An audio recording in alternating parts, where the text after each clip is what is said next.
Tariffs and trade policies aren't just headlines from Washington. They're issues that affect us here in Alabama.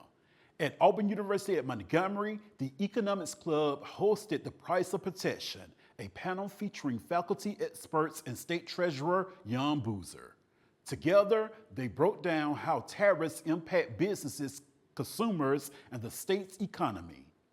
Tariffs may sound like a complicated economics term, but panelists at Auburn University at Montgomery say it really comes down to this: higher prices for the things we buy and tougher choices for Alabama businesses.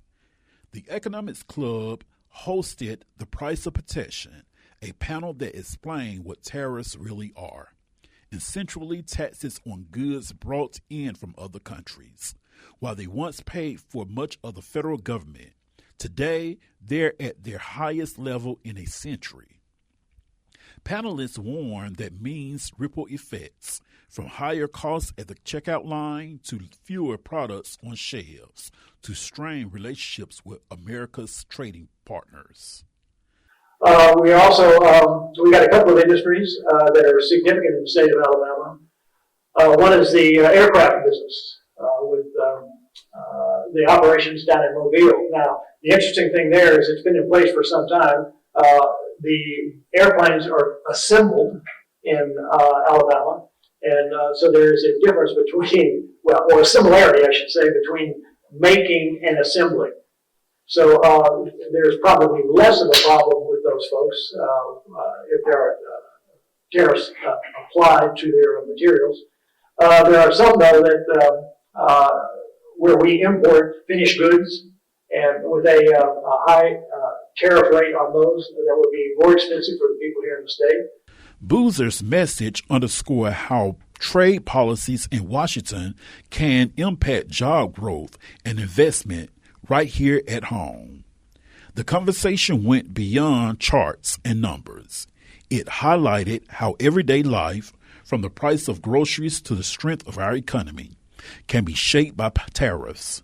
One of the things that is different about these tariffs from other tariffs is that we do not have full-scale retaliation from major trading partners. For example, for the EU, they agreed to. We threatened a larger tariff number. They agreed to accept a smaller tariff number in exchange for no retaliation, right? And the United Kingdom, similar kind of deal. They get the baseline 10% rate, which is again basically a quadrupling of what they would have had prior to this round of tariffs, but no retaliation and perhaps certain kinds of things, and at least frameworks with both of those towards opening up certain markets. UK hasn't fully agreed to accept our chicken. They think it's gross because we use chlorine. EU same thing, but they're sort of ongoing talks about whether or not we can send them our chicken and beef, things like that. So I do think that's one thing to be important. It becomes one of these just sort of unresolved question marks. We'll still have to see how this plays out. But for students, the takeaway was clear. Tariffs aren't just headlines. They're policies that shape our future. Reporting live for AUM, I'm Nicholas Drayton.